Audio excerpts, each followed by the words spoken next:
Hello everyone, இன்றைக்கி நம்ம பார்க்க போகிறது சாஃப்டான ரவா லட்டு எப்படி செய்யலான்னு. நான் 2 கப் அளவுக்கு ரவை எடுத்திருக்கேன். ரவையை வறுக்க தேவையில்லை. ஸோ நான் வறுக்காத ரவை 2 கப் எடுத்திருக்கேன். எந்த கப்பில் மெஷர் பண்ணுறோமோ அதே கப்பில் 1 கப் அளவுக்கு சுகர் எடுத்திருக்கோம். நம்ம சுகர் நல்லா பியூரான சுகர் எடுத்து வச்சதுக்கு அப்புறம் நம்ம அந்த எடுத்த கப்பில் 1 கப் அளவுக்கு தேங்காய் துருவல் எடுத்ததுக்கப்புறம் 1 டம்ளர் காய்ச்சி ஆற வச்ச பால் எடுத்து நம்ம தனித்தனியாக எடுத்து வச்சிடறோம். அதுக்கப்புறம் நம்ம ரவையை 1-2 பல்ஸ் மோடில் விட்டு நம்ம அரைச்சி எடுத்து வச்சுக்கிறணும். அதே மாதிரி சுகரையும் நம்ம பல்ஸ் மோடில் விட்டு பவுடராக இல்லாமல் கொஞ்சம் குருணையாக இருக்கிற அளவுக்கு நம்ம அரைச்சி எடுத்து வச்சிடணும். அப்புறம் தேங்காவை நம்ம இப்போ வடைச்சட்டியில் போட்டு நம்ம வறுக்க போகிறோம். ஒரு பேனை ஹீட் ஆனதுக்கப்புறம் நம்ம 1 டேபிள் ஸ்பூன் நெய் ஆட் பண்ண போகிறோம்.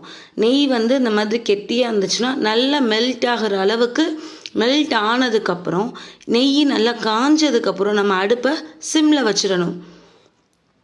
நல்லா நமக்கு நெய் காஞ்சதுக்கப்புறம் நம்ம எடுத்து வச்சுருக்க தேங்காய் பூவை அதில் போட்டு நம்ம வறுக்கணும். கோல்டன் ப்ரௌன் வர அளவுக்கு வறுக்கணும்னு கிடையாது, நமக்கு லைட்டாக வறுத்தாலே போதும். ஏன்னா கோல்டன் ப்ரௌன் நம்ம வறுத்தோம்னா கண்டிப்பாக நம்மளோட ரவா லட்டு கலர் நமக்கு சேஞ்ச் ஆகிடும். ஸோ மிதமான தீயில் வச்சு நம்ம லைட்டாக இந்த அளவு வர வரைக்கும் நம்ம தேங்காய் பூவை வறுத்தோன்னா நமக்கு போதும். இப்போது நம்ம ரவையில் நம்ம எடுத்து வச்சுருக்க நம்ம சுகர், அந்த பவுடர் சுகரை நம்ம ஆட் பண்ண போகிறோம். ஆட் பண்ணதுக்கப்புறம் ஒரு நல்ல ஸ்மெல் வரணும் அப்படிங்கிறதுக்காக நம்ம இப்போ இதில் ஏலக்காய் தூள் ஆட் பண்ண போகிறோம். ஃப்ரெஷ்ஷான ஏலக்காய் தூள் தான் நம்ம ஆட் பண்ணணும். அப்போ தான் இதோட ஃப்ளேவர் இன்னும் நமக்கு நல்ல டேஸ்ட் கிடைக்கும். ஏலக்காய் ஆட் பண்ணதுக்கப்புறம் நம்ம வதக்கி வச்சுருக்க நம்ம தேங்காய் பூவை ஆட் பண்ண போகிறோம். தேங்காய் பூ ஆட் பண்ணதுக்கு அப்புறம் எல்லாத்தையும் ஒன்றா நம்ம மிக்ஸ் பண்ணணும். தேங்காய் பூவு, ஏலக்காய், ரவை, சர்க்கரை எல்லாமே நல்லா மிக்ஸ் ஆகிற அளவுக்கு எல்லாத்தையும் நல்லா மிக்ஸ் பண்ணி விடணும். நல்லா மிக்ஸ் பண்ணி எடுத்ததுக்கு அப்புறம் நம்ம பால், காய்ச்சின பாலை ஃபுல்லாக ஊற்றக்கூடாது. நம்ம தெளித்து நம்ம ஆட் பண்ணணும்.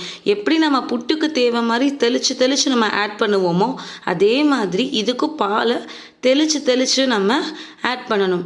நமக்கு அந்த ஒரு கன்சிஸ்டன்சி வர வரைக்கும் நம்ம அளவான பாலை கொஞ்சம் கொஞ்சமாக விட்டு நமக்கு தெளித்து எடுத்து நம்ம அந்த உருண்டை பிடிக்கிற அளவுக்கு நமக்கு அந்த பக்குவம் வரைக்கும் நம்ம தெளித்து எடுக்கணும்.